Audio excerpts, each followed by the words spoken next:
Hello again, everybody. This is Joe Larson. You're watching a 5 on racing show live from New York. Welcome to another night of Race Talk. And I'll tell you, we're getting to the point where racing is just around the corner. The thing that we do week after week, weekend after weekend. And yes, 22 figure eight, the Oakdale merge was not an issue tonight. But welcome. Thanks for joining us tonight. Hey, tonight we're going to talk about where are they now. We're going to have NASCAR Wheel and Modified 2003 champion Todd Szegedy in the Where Are We Now segment, and three-time Cup champion David Pearson, which is going to have some interesting stuff to tell you about David Pearson. We have some updates out of the indoor races at Atlantic City and what's next in store for them. Some of the rule changes that NASCAR has put forth in the 2018 rule book. And also we're going to talk about sanctioning and the advantages and disadvantages about being a sanctioned NASCAR racetrack, if there is a disadvantage. Anyway, we're going to get right into Todd Szegedy. Todd Szegedy. Todd.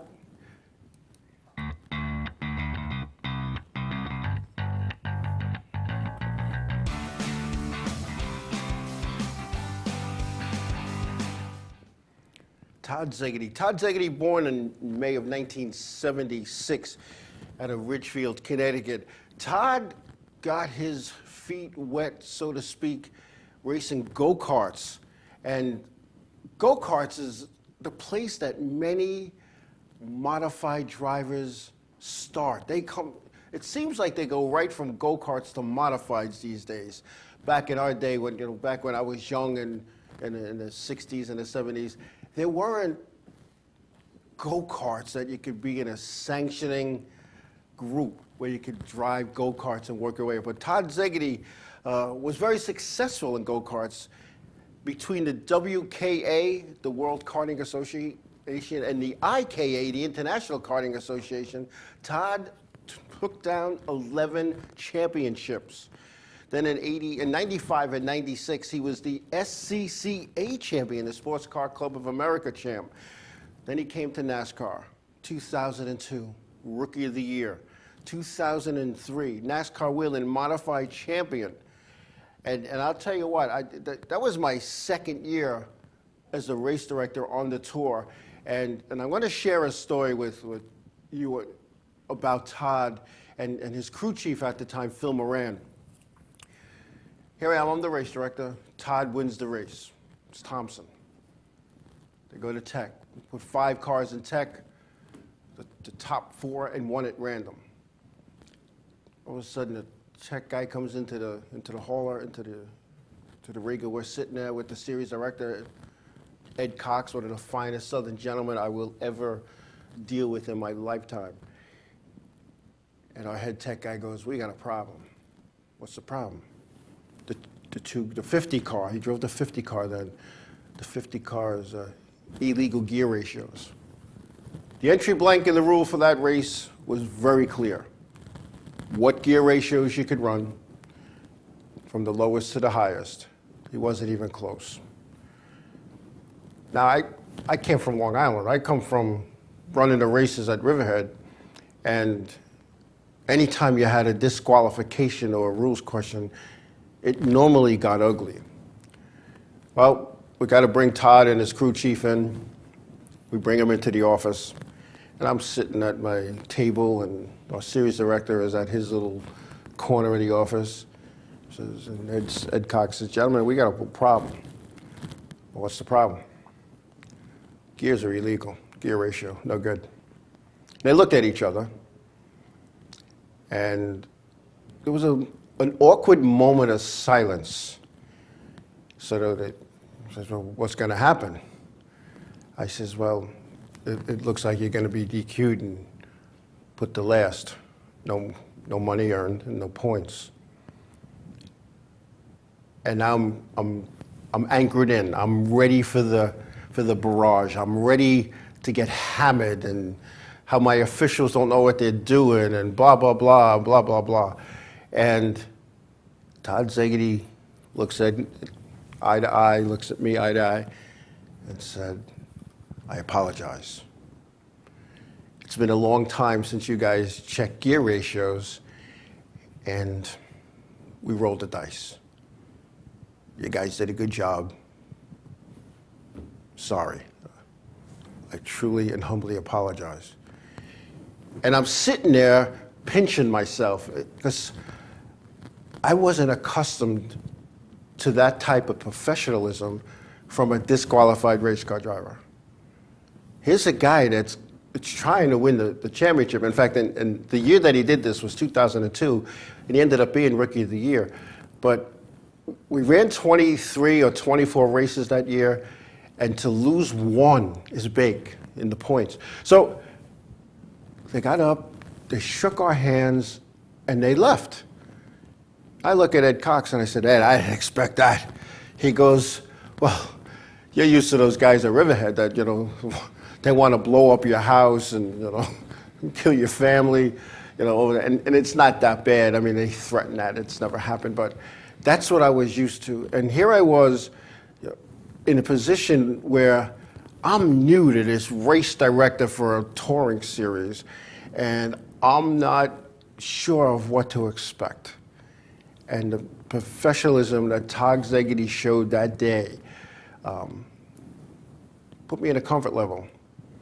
And anytime I've seen Todd at other racetracks, at other race series, him and I talk about that day.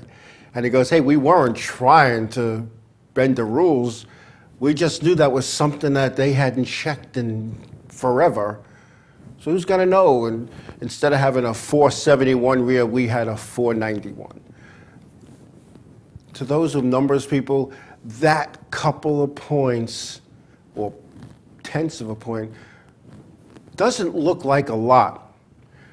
But back then, 0.2 of a second made the difference of being in the front row of the race or going home.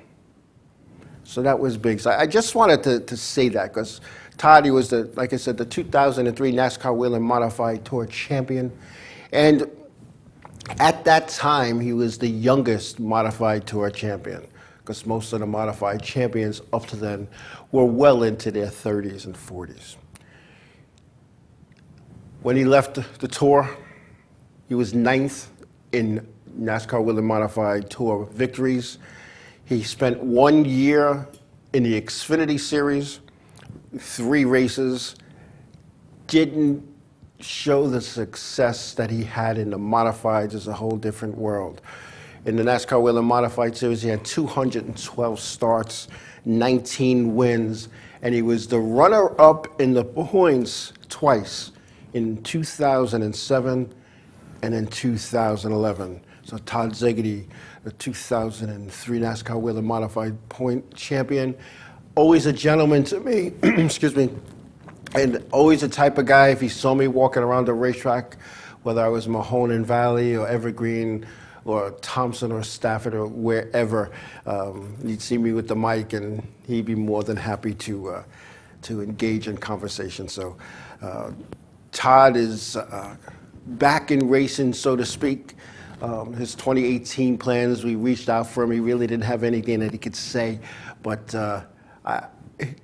guy's a gentleman, and wouldn't mind having him in any series as a race car driver. Modifieds, late models, weekly series, Campbell World Truck Series, Xfinity. And this is a guy, I think if he was, maybe came on board 10 years younger, we'd see him in a Cup car. So wish Todd success in his endeavors moving forward.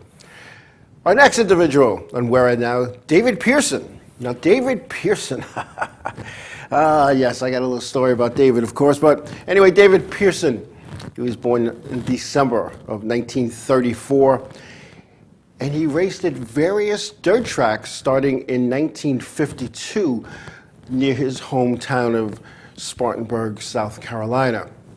David Pearson began his NASCAR career in 1960, which is a long time ago. Yes. In 1960, David Pearson came on board and was Rookie of the Year. He had 3 Cup championships in 1968, 1969, and his first coming in 1966. In 1974, Pearson competed in 19 of the 30 events and ended third in the point battle. He was also part of, there's a picture of the car, the Cotton Picker, was owned by Cotton Owens. That goes back to the day when, in 1965, when NASCAR banned the Chrysler Hemi motor, most of the drivers who were driving Chryslers boycotted NASCAR and went drag racing. NASCAR finally allowed that motor, and of course guys like Richard Petty and David Pearson got out of drag racing and went back to cup racing. Now when I talk about in 74, 19 of 30 events, missing 11 races, finishing third in points, you're sitting back, how could that happen? It wasn't like the chase now when Kyle Busch won and if he missed half a season, but they put him in the playoffs. They didn't have playoffs back then. So what did they do? The points were different back in those days, back in the late 60s. The bigger the race, the bigger the payoff, the more points you earn. David Pearson made it a point only to run the high-paying, big-track races. So he stopped racing in '86, and he stopped racing full-time, I should say, being second on the all-time win list with 105 victories, second to Richard Petty. He still raced occasionally after that, even though he was kind of retired, but he would show up at the racetrack and he'd fill in for somebody. He'd finish a race for somebody who was tired or sick or whatever. But part of the reason that Pearson stopped racing was while he was driving for Moody, I should say, sorry, and things weren't going well. They told him they wanted to give him a 10% pay cut. I don't know what he was getting paid per race, but he decided that, no, I'm not taking a pay cut. And he sat out. Then in 1989, Pearson planned to come out of retirement, and he was going to replace the injured Neil Bonnet. They went to a practice session, and after a few short laps of practice, David Pearson pulled the car down pit road and said, I can't take the pain in my back and my neck. That was the end of David Pearson in racing. In 1991, he was a NASCAR National Motorsports Press Association Hall of Fame member. In 1993, he was inducted into International Motorsports Hall of Fame. He is one of 10 finalists for the Driver of the Quarter Century. That time span being 1967 to 1991. He did not make the number one spot. That spot went to a little lone driver named Mario Andretti. He also tried to run teams in the background, but you're a driver, you don't want to do that. In 2010, he withdrew his name from the NASCAR Hall of Fame balloting because he wanted his friend Raymond Parks to get in, and he didn't want to ruin that for his friend. That's a true friend, people. The following year, he was inducted into the NASCAR Hall of Fame. In 28 years driving race cars in NASCAR, he had 574 starts, 105 wins, which is almost one win every 5 times out. He had 2 seasons in what is now known the Xfinity Series. In that 2 seasons, he had 6 events with 1 win. He also had 6 races in 3 seasons in the NASCAR K&N Pro Series West, which was then the NASCAR West Series. David Pearson, and I'm going to share that little story with you. I was being transferred by my job down south to Greensville, South Carolina. I went to my NASCAR boss and said, hey, my job's talking to me about a transfer. And how's this going to work? You guys going to fly me up to the Northeast for the modifieds? And he said, I'll have to get back to you. Next thing I know, we have a talk. There's an opportunity for me in Greenville, in the Greenville area. So I got to fly down and get the lay of the land, and on UPS's dime. And Ed Cox sets it up that one of his friends is going to show me around, and he's going to show me, you know, where to live, where not to live, where my office is going to be, how to go against traffic instead of stuck in traffic. And he said, my friend he'll meet you at the airport. Who is he? His name's Dave. You'll know who he is. I get off the plane, and there's a guy holding a checker flag out as I walk through the gates. And I look, and it's David Pearson, the Silver Fox. That can't be the guy. I go up to him and says, Dave? He goes, Joe? We spent a day driving around getting the lay of the land. And that was fun. And yes, 22 figure out, he did. David Pearson did own a team with his son Larry Pearson, and with the Chattanooga Chew sponsorship, and just ran out of money. It just ran out of money. It's a tough thing. But David Pearson, another Southern gentleman, nice race car driver, successful in everything he drove in. We're going to take a break, and we come back. We're going to talk about some of the stuff going on in NASCAR when we come back.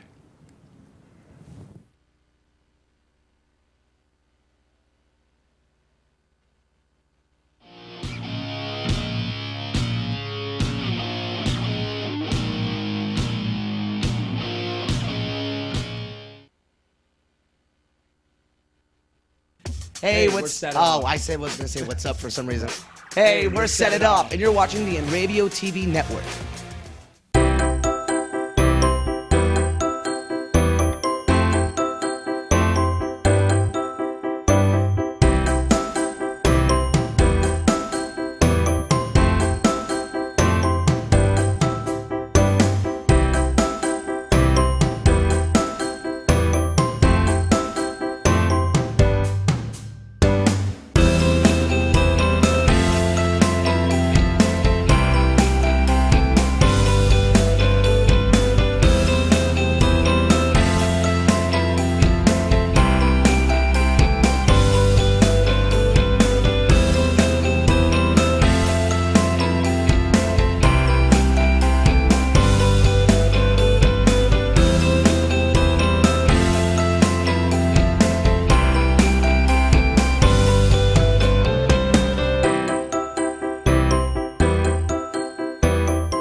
Village Music Shop of Mastic.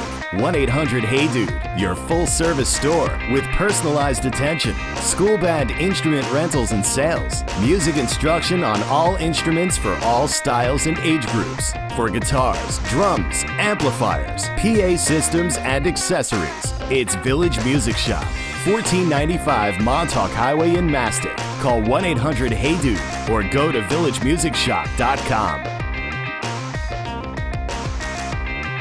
Hi there, this is Buddy from Less Than Jake, and you are listening to Inravio TV. You're probably watching it too. The world of advertising has changed. Radio, TV, and newspaper revenues have declined drastically. Why? Because businesses have realized that advertising return on investment isn't what it used to be. So what can we do about it? Well, that's easy. Advertise online. Own a local restaurant, real estate agency, or even a national retail chain? Whatever your business, Inravio can get your message out there, and we can do it at a fraction of the cost. Call today and see the difference for yourself. This isn't TV. This isn't radio. This is Inravio.com.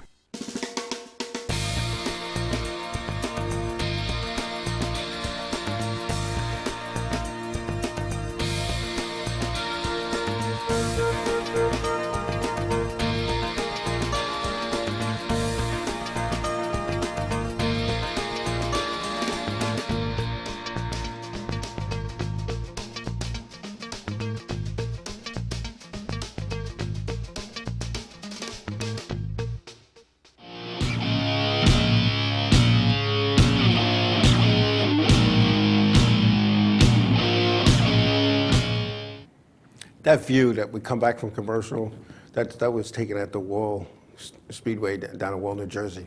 And if you've never had an opportunity to sit in a race car and do that. That track, the track is set down again, so you actually go down this ramp, and I'll tell you, I've done it a few times, and it's pretty fun. And the track that I raced on the most, Riverhead Raceway here, Long Island, you actually go up a ramp, and you're looking at the sky, and then you go down onto the embankment. It's a pretty cool feeling. It's tough to explain. I know 22 figure eight, you've experienced it. I know Jay Slice in his Enduro days experienced it, at least at the local tracks, and it's just a fun experience. I don't know. Maybe I'm reminiscent. I'm going to be 60 years old, and I still want to play with cars. But anyway, NASCAR rules. NASCAR rules, the rule book came out, and it came out a while ago, but the term encumbered finish will no longer be used as a term, as the term was removed from the rule book, because it sounded silly. The powers to be, I guess, realized that, guy wins a race, and when you win a race, that automatically puts you in the chase, or at least the next segment of the chase. But if you win the race and you're found to be illegal for whatever it might be, they considered it an encumbered win, or if you go through tech and you're in the top 5 or whatever, or an encumbered finish. You don't get those points. You do not qualify for the Cup, for the chase, or they call it the playoffs now. Now, however, a level 1 or level 2 penalty will still be assessed, and you're still going to get docked those points in that finish. So all they did was eliminate encumbered finish, because here we are, you go to the end of the season, the end of that segment, what exactly is an encumbered? What are they talking about, encumbered? Whoever thought of that word, I'm glad they took it out, and I hope their feelings weren't hurt, that the person who came up with this. Some of the things they make, you got to be a jailhouse lawyer sometimes to understand the NASCAR rulebook. But I guess that's done on purpose. But anyway, there's also new pit road rules for 2018. 5 pit members over the wall instead of 6. The fueler, the guy who carries 11 gallons of fuel that weigh about 70 pounds, gas in the car, once it's in, once he's got it in and it's resting on the shoulder, he would reach, or she would reach over, and they do a Panhard adjustment, or they change a spring rate or something, and they would do that. They could no longer do that. They have to just concern themselves with fuel. The tire carriers, or the tire changers, they got to carry their own tires out. Used to be they'd run out there, 5 off, 5 on. Wow, that sounds familiar. And pass that tire off, no longer. Now, some of the teams are concerned because they feel that their job as a driver is to get into the pit box. Their crew comes over, does their things. Now there's something that's going to change because, like you said, now you need, who's going to do the adjustments? Who's going to help the tire changer? And who's going to do those things? They're a little concerned about that. But NASCAR looks at it this way. It's 40 teams in a race, and that's 40 less people on pit road. And as Jay Slice says, another thing is NASCAR's looking to slow down the pit stops. That's not going to happen because you're going to see teams, and there are teams that have been doing this for years, practice pit stops at the shop every day. And I was at Roush Racing way back when Nat is in play. I went to visit and do some talking, and there they were. I heard the motor fired up. I heard the tires squealing. I heard the screeching, and then I hear that noise of the dogs coming off. And when they did that, they would time them and film. There'd be an overhead camera. There'd be cameras on the side, and they'd look at what's going on, and they'd change it. The Wood Brothers, they revolutionized pit stops. They're not going to slow down pit stops. Trust me, by week 2, they're going to be back to changing 4 tires, getting 22 gallons of fuel and making adjustments in the same 11, 12 seconds they've been doing it in. So something that needs to be looked at again. And I'm going to say this, and I don't mean this in a bad way. This is what happens when the people making the rules never worked on a race car, never drove a race car, never got their hands dirty on pit stops. You can't have that. It'd be like somebody in the NFL making rules that never played football. It'd be like somebody in baseball making rules they've never played baseball. How do you have people making rules in a sport/business that they really know nothing about? I don't mean to put anybody down, but you got to pay your dues. And you know, it's like the kid whose dad owns also a trucking company. That kid doesn't go right into the family business and work in the front office calling the shots. No. He starts maybe sweeping the floor, moving freight in the warehouse, loading, unloading trucks, going out as a driver's helper, becoming a driver, dispatch. You work your way up. You don't, because your name sounds like a country in Europe, be able to just sit at the head table and make changes. And a lot of people I saw on social media today, they were talking about that Steve O'Donnell really makes all the decisions and Brian French just signs off on them. I worked for NASCAR. Nothing goes by and nothing is done without the blessing of the France family. And right now that's Brian. And here's a man that doesn't even really attend the races. He's not visible to the competitors, to the owners, to the fans, the people who pay his paycheck, so to speak. So that's the thing that upsets me. We all know about Danica Patrick. She has a ride for the 500 with her old former sponsor, GoDaddy.com. So that's good for her, I guess, with a guaranteed starting spot. We talked about that last week. And NBC's.com, Dustin Long, reported that Monster Energy drink is evaluating returning after 2018. They had a 2-year deal with an option for 2 more. They don't know if it's worth it. Their sponsorship costs $20 million a year, which is nothing compared to what Sprint paid. Sprint had a 10-year deal for $750 million. So for $75 million a year, Sprint was the title sponsor, and Monster came in at $20 million. Why? Because they couldn't find somebody. Okay? Couldn't find somebody. And 22 figure 8, you know, that's how he started. Now he's running this company. He got his hands dirty. Good deal, good deal. Oh, well, coming up in Daytona, the Advanced Auto Parts Clash will be February 11th, and the Daytona Front Row Qualifying will be February 12th. So that's this weekend, folks. Racing is here. We're going to take a break. When we come back, we'll talk about some more racing news that's going across at least the east end of the country when we come back.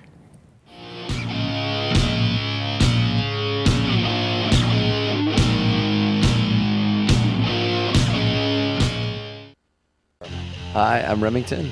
I'm Emerson. And I'm Sebastian. We're Palais Royale, and you're watching Inravio TV. There we go. The world of advertising has changed. Radio, TV, and newspaper revenues have declined drastically. Why? Because businesses have realized that advertising return on investment isn't what it used to be. So what can we do about it? Well, that's easy. Advertise online. Own a local restaurant, real estate agency, or even a national retail chain? Whatever your business, Inravio can get your message out there, and we can do it at a fraction of the cost. Call today and see the difference for yourself. This isn't TV. This isn't radio. This is Inravio.com. Hey, this is Chris Les Jake, and if Inravio.com spots you at an event wearing this bracelet, they will give you $100. Village Music Shop of Mastic, 1-800-HEY-DUDE, your full-service store with personalized attention, school band instrument rentals and sales, music instruction on all instruments for all styles and age groups, for guitars, drums, amplifiers, PA systems, and accessories. It's Village Music Shop, 1495 Montauk Highway in Mastic. Call 1-800-HEY-DUDE or go to villagemusicshop.com. Hi, this is Mike Jarecki from My Race News, and you're watching the Inravio TV network.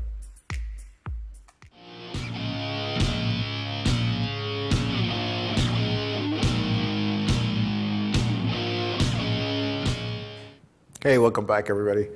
Hey, some news out of Atlantic City, the indoor races, although they were 2 weekends ago. Just an update. TQ driver Mike Titeback, who wrecked badly into the turn 3 and 4 wall, remains hospitalized. He's in critical condition still. His family has asked for privacy during this difficult time. So nobody really knows what's wrong with him, what injuries he has. All we know, he's still critical. Mike Titeback, over his lifetime in racing, which was many, many, many years, has been injured many, many, many times. He's broken his back and multiple bones and concussions over the year. And 22 figure 8, yeah, man, God bless Mike Titeback. So, and I'm going to do this again. I'm going to ask all my viewers and listeners and friends and family, keep Mike in your prayers. I know what it's like to be injured in a race car. I know how it changes your whole life, especially in a situation like this. I mean, I don't know what he did for a living, or does for a living, I should say, but he's not doing that. And the wife is, I'm sure, is by his side, day in and day out. And when you see something like this, and I've seen many wrecks in my lifetime. I think we figured it out. I officiated over 6,000 races in my lifetime, and somebody called me out on that, and when I gave them the numbers and how we came up with it, the guy was like, holy bleep. I've seen some injuries. I've seen some deaths. I've seen some death of a person I called friend at racetracks. And we all know that going in as race car drivers. We're not just going on a roller coaster at Six Flags. We're strapping in, and we pull down on those belts, and you can't move, and you pull them down one more time. So you're not moving, and you go out there, and your car is 85 inches wide, and how many times did I and other drivers try to put that 85-inch wide race car into an 80-inch hole, so to speak? NASCAR and Formula One and Indy and Dirt and all these other series, NHRA, they make these vehicles, these race cars, as safe as they possibly can. And over the years, the safety has been improved year after year, sometimes as a direct result of a tragedy. Now, I don't know what could have been done from Mike in this wreck, and I said he slid on his side, and was going the same rate of speed that the car's going down the straightaway, and he hit with that noise. I mean, the cage didn't collapse. Did it bend? Yeah, it bent where it was supposed to bend to absorb energy, but I know his head hit that wall with some force, and no matter what kind of helmet you have, whether it's the helmet, I don't know if the helmet cracked. I don't know if the jogged his neck down. I don't know if his neck stretched like mine did, and that's what hit the wall before the cage did. I don't know. But I do know that one of our own gets injured in a racing accident. It kind of hits home. It kind of hits home, and especially a guy like me who got messed up pretty bad back in '96, and still suffering the ill effects of that. So again, I'm going to ask you to let's keep Mike in your prayers, and let's keep every competitor. Say a little prayer on the weekend, because there's tens of thousands of guys and gals out there racing from the highest level in the Monster Energy NASCAR Cup Series to the guys who are racing outlaw racetracks across the world. Think about those guys and gals, because who wants to get hurt doing what they love and enjoy? Anyway, speaking of indoor racing, the last event for this weekend will be this weekend, February 9th and 10th in Albany at the Times Union Center. Justin Bonsieur is the TQ points leader at the moment with 25 points over Eric Rudolph. So Rudolph would have to win, and Justin Bonsieur would have to finish near the back of the pack or mid-pack at Warsaw for Rudolph to win the championship. So good luck to Justin Bonsieur, and good luck to all the guys and gals that participate in the TQs. Cal Ross is the champ kart leader with a 30-point advantage, and Brett Bieber leads Kyle Herve by 15 markers. So the races that are going to be taking place in Albany this weekend will determine 3 champions. And it's a 4-race series, and usually somebody runs away with it, but the competition is pretty tough, And I've had the opportunity. I've raced a TQ. I drove a champ kart in the series called EKRA over 35. And I'll tell you what, I'd rather drive a figure-8 car any day of the week. It's fun, it's exciting, but I raced at the track in Medford on Long Island, and you're doing like 9-second laps. And it seems like as you go into the corner and then you go down the straightaway, you're always fighting the wheel, arms and elbows, as somebody used to tell me, you're all arms and elbows out there. And it's fun, and I know my daughter's boyfriend, Vinny Delaney, drives a champ kart, and raced at Atlantic City, had some tough luck. But I look at him now. He's bigger than me. He's taller and a little broader, and I wonder how he fits into this thing. I have short legs, so that's okay. But I look at this guy, and I look at other guys that get into this. And people say, they're only go-karts. No, these things are quick, and I'm going to say this again. I'm going to say this until the Karting Association, the WKA and the IKA, gets my message. I really and truly feel that drivers in the Champ Kart division should wear at least a Hans device. For those who don't know what a Hans device is, it's a head and neck restraint system, and it keeps your head attached to your shoulders and your neck attached to your shoulders. Because, I remember taking driver's ed some 40-something years ago, 42 years ago, maybe 45, and the instructor saying when you're going 60 miles an hour and you hit the guardrail, anything that's loose, even though the car comes to a dead stop with the front of the car, the back of the car is still going 60, and anything that's loose and not tied down is going to go 60.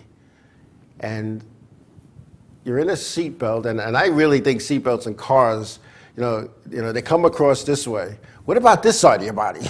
You're in a wreck. That's the giving point. That's what's going to go out. But you need to keep your head on your shoulders. And the Hans device, again, for those who don't know, what it does, it's a thing that wraps, it's almost like a collar, but it's open here, and it comes down. And then the lap belts go on that, which now you have a 6-point connection around your thighs and around your lap, and it hooks to your helmet. Yeah, you could do this, maybe, but when you hit, your head isn't, your neck stretches, and I'm going to tell you, when I had that wreck, strapped in, I couldn't reach my mirror. I couldn't adjust my mirror. Wasn't happening. My head hit the mirror, and we know that because the mirror frame had the red from my helmet. I had a black framed mirror. The red from my helmet was all over it, and there was glass, shards of glass in my helmet. So you see that. I didn't believe it, and then when I was a NASCAR tower safety director, I had to watch a film, and the driver was under caution, Johnny Benson, I'll never forget it, in the Cup. They were under caution, and something happened. They were only going 50 miles an hour, and he hit the wall, and they watched his neck stretch, and he hit the bar up here. And this was before Hans devices and all that kind of nonsense. And he hit it, and then they did it in super slow motion, and it stretched like almost a foot. Now, thank goodness in his case, in my case, when it came back down where it belongs. Now, I'm not a medical guy, but I've heard of basal skull fractures, and you die from those, right? And as Teddy Bear says, it's not the speed that hurts, it's the sudden stop. And absolutely, and that's what gets you. It's that sudden stop. I'd rather tumble end over end than hit a wall with your foot buried in a gas pedal. Trust me, trust me. But it should be good. The races at Albany, it's going to be a good show. And there's some title championships on the line. And Justin Bonsignore, I've known him since he's a little kid. And I'm going to say about 18 years ago, when I was doing another show, Justin came on live with Steve Hersey, who was also running a TQ this past 2 weekends ago at Atlantic City, and he runs in the INEX Legend Series. And my daughter Jessica, when she was running EKRA, they came on the show, and I look back on that, and they were like babies, and now they were grown and doing grown-up kind of things. But you look back on those things, and I look at all the kids that I remember watching in go-karts, or watching them play with their cars under the grandstands at racetracks. I remember those guys and being little. And now you look at them, and they're big grown-up people, some of them married, kids, and it's amazing. And, there's 22 figure eight says, when you think of how Earnhardt died and Ernie Maynard, Ernie the Wrench, driving figure eight cars at Ice Speedway on Long Island, thank you, 22 figure eight. It is a miracle. I guess it just wasn't my time, and I believe you were there that day. And when you look at something like that, you wonder why. Why did Dale Earnhardt? I just watched a video of that, an in-car video of that wreck on some racing channel the other day, and Earnhardt didn't hit that wall any harder than I've seen over the years. Something wasn't right, whether his belts were loose, whether his belts were cut, I don't know. And when I think of like the Ernie Maynard thing, I wasn't there that night, and thank goodness. But when I think of that, and I remember his son Roger calling me up to see how he was doing, and he said to me, I know the car's junk, what about the motor? And I said, Roger, the water pump is wedged into the number 2 cylinder, which meant it went through number 2 cylinder. It went through number 1, and it was into number 2, and the phone dropped. Because I hear the phone bouncing, I could still hear noise. And he picked it up, he goes, my father's motor was the same way. And it gave me chills when you look at, those things. And like I said, in 6,000 races that I've officiated, 6,000 plus races over gosh, I don't know, almost a 30-year period. I've seen a lot of wrecks, like I said, and I look at those things, and I sometimes say, wow, that guy's hurt. He's hurt bad. Let's get safety, and I start directing people, and the guy gets off, and they're like, I'm good, waves to the fans, everything's good. And I see others that, man, it's not good. And you're like wondering, what the heck? It's just a tough thing. Anyway, we're going to take a break. When we come back, we're going to talk about sponsorships and sanctioning, and then we're going to wrap this show up tonight when we come back.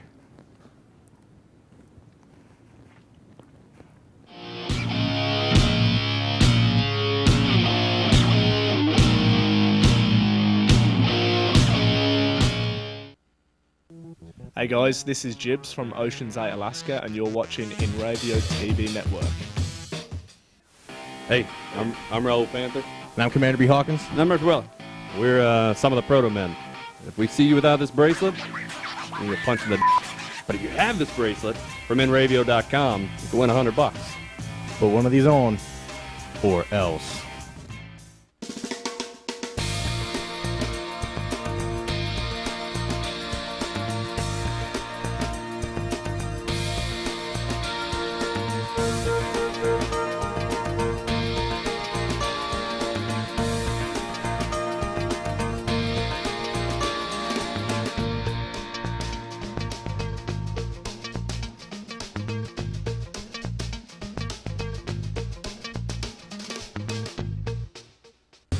What's up, guys? This is Assuming We Survive, and you're watching Inravio TV Network.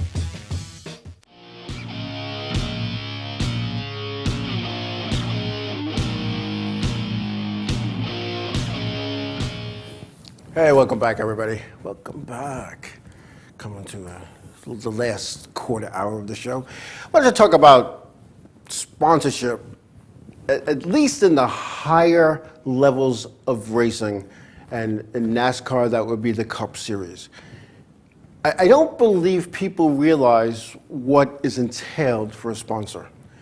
A primary team sponsor, like in Jeff Gordon's day, was DuPont, Jimmy Johnson, Lowe's, Richard Petty, STP, Dale Earnhardt Sr., Goodwrench. Those deals cost the sponsor anywhere from $5 million to $35 million. Now, of course, the better you're performing, the better you're selling their brand, the more you're going to get. A startup team coming into the Cup Series, they're going to need the same amount of money as the big guys, but they might only get a $5 or a $7 or a $10 million deal.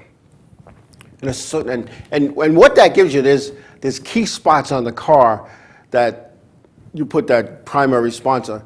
It'll be the hood, the rear deck, maybe the roof, maybe under the B-post. You get 5 key spots so that no matter what camera angle on TV you're at, your logo, if you're that big corporate sponsor, will always be there as long as your car's on TV. The associate sponsor is a little bit less. They start at about $250,000 and run upwards of $2 million. Now, when you look at that kind of money, you go to the big companies and you're in the boardroom and you're looking at, spending your advertising dollar. You wonder, maybe there's another way. Now, when you look at this, like yesterday's football game, a 30-second commercial was $5 million and up, depending on when it was. Whether it was pre-game, whether it was at the end of a quarter, at the end of a half, wherever that was. But when you look at these kinds of dollars,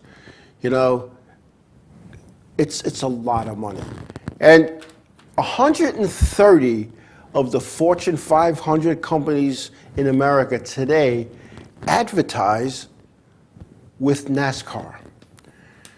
Top companies are not concerned now with winning as they were in the early years of racing. In the early years, it used to be win on Sunday, sell on Monday. Whether it was a car dealership or a car manufacturer, and win on Sunday, sell on Monday. NASCAR fans are loyal. They're very loyal. They'll spend a couple extra dollars on something because, they support NASCAR, I got to support them. And you look at those things, and yeah, that's what we do. But today's different. It's not about winning races. What it is today, it's about having a relationship with your sponsor so that when you see your sponsor, you shake his hand. Other people shake their hand. Other people go to that business and buy stuff because of the relationship. Because that team, that race team, they're not just racing on Sunday. They're going to appearances. They're parking the car in front of the stores, the restaurants, the companies. They have, XYZ day at ABC company with the cars there and people come and there's balloons and candy and all kinds of good stuff. It's building a positive image for that sponsor, creating an awareness to that company. Some of the companies that come into NASCAR, such as Nature's Bakery with Danica Patrick, did not see the return that they were looking for on that sponsorship dollar. There's so many sponsor deals that are going on. And like Jason's saying, he's wondering, today's NASCAR, would Dale Sr. and Richard Petty get a ride today without bringing a sponsor? Maybe not. And people can say, well, you're crazy, they were the best. Because they came in during an era, it was about how well you did and not where you came from and how much money you had in your pocket. They came into racing because that was their job, and their job was to put food on the table and keep the roof over the heads of their wives and their family. Today, you don't have that. These kids come in with that somebody bought them a race suit and a helmet and shoes and underwear and but daddy has a big checkbook, or daddy's friends with a big company. And I don't know. and when you look at those things, you got to say, wow, it's a whole different era, the Petty Earnhardt era, whole different era. But, it's about relationship building. And I was blessed when it came to racing on the other aspect. And from the first day I drove a race car to just not too long ago when I hopped in and did some laps, I never went into my personal pocket or my household funds to go racing. Why? Because I had good sponsorship. I was a good talker. I could market myself and my team, and I could show my sponsors a return on that investment. And speaking of that, I see on social media more often than not, I see Goggles Paisano puts a post in social media, I need a sponsor, I need a new motor. Whenever I see that, I always respond, what does the sponsor get in return? And the person, 99 times out of 100, comes back and says, they get their name on the car. Well, let me rush right over there because I'm an egotist. I want Joe on your race car. No. I want to know, if I give you, let's make up a number, $5,000 in sponsorship money, I need to get back in my business through that team's efforts. I need to get my $5,000 back or more. I'd like to get a lot more. And then somebody going, well, some people just do this because they have money and they want to, help people. Well, let me tell you something. If I'm throwing around $5,000 here, I'm thinking that the federal government's going to think I'm like money laundering. Where am I getting all this money? And I always wonder, guys that go to the racetrack, and especially at a weekly level, they go to the racetrack and they have the name on that car. They own these three. And from what I know, they don't have a regular job. So that tells me they're doing other things, and God bless them if they've done that and they haven't made a trip up the river, and that's okay. But, when you see that, you're like, there's got to be money launderer. There's got to be, And so then another guy in social media says to me, well, in the thread, well, sometimes you just like a person and you want to help them. And I said to the guy, look, I like you, and I got money, and I'm comfortable, but I'm not rich. And I've spent a lot of money racing over years, albeit sponsorship money, because I did the right thing for my sponsors. If my cars were wrecked Saturday night, if I had to spend a whole night fixing it, at least so it could roll and the body panels look good, that was $1 million. That was a home run. And I got to the point where my daughter, when she was racing me, we were tearing up some stuff. So I got smart. I made body panels. And I had my decal guy have them all lettered up. So I just had to come and cut that mangled puddle off and hang the new panels and show up 9 o'clock on a Sunday morning with a nice fresh shirt and pair of pants and and handing out candy and balloons and autographs. That's what we did for our sponsors. We created the awareness. And part of the problem today with sponsors in the top level, like somebody said earlier in the chat room, some of these teams need to put sponsor wanted, because when you see a quarter panel on a Sprint Cup car without a sponsor's name on it, you gotta wonder what the heck. Or on the hood, or on the trunk deck. They go out with just the contingency decals. Yeah, that's because of Jack Rouse or a Rick Hendrick or a Richard Childress had a car laying around and some guy rented it for the day, with daddy's money, or mommy's money, who knows? But those are the things. And, it's this whole sponsorship thing, nobody can do this without sponsorship. And I've said that on the show hundreds of times. And, and one of the things you got to be careful with your sponsors is watch what you say on social media and make sure your proposals show the benefit to the sponsor, not to the team, and don't be afraid to barter. I had that with a delicatessen. I had to feed people. I had to feed myself. It costs a lot of money to eat the racetrack. So what you do is you get a food sponsor, and I've always had a food sponsor. Imagine that. Anyway, we're going to wrap this up tonight, and I want to just let everybody know that we got some races going on this weekend, coming up at Albany for the indoor series wrap, and following week after that, NASCAR starts at Daytona, and the Speed Weeks at New Smyrna starts next weekend as well. So whoever your endeavors are going to bring you, please be safe, please be careful. Give somebody a hug, tell them you love them. God bless you all, and we will see everybody next week. Good night, everybody.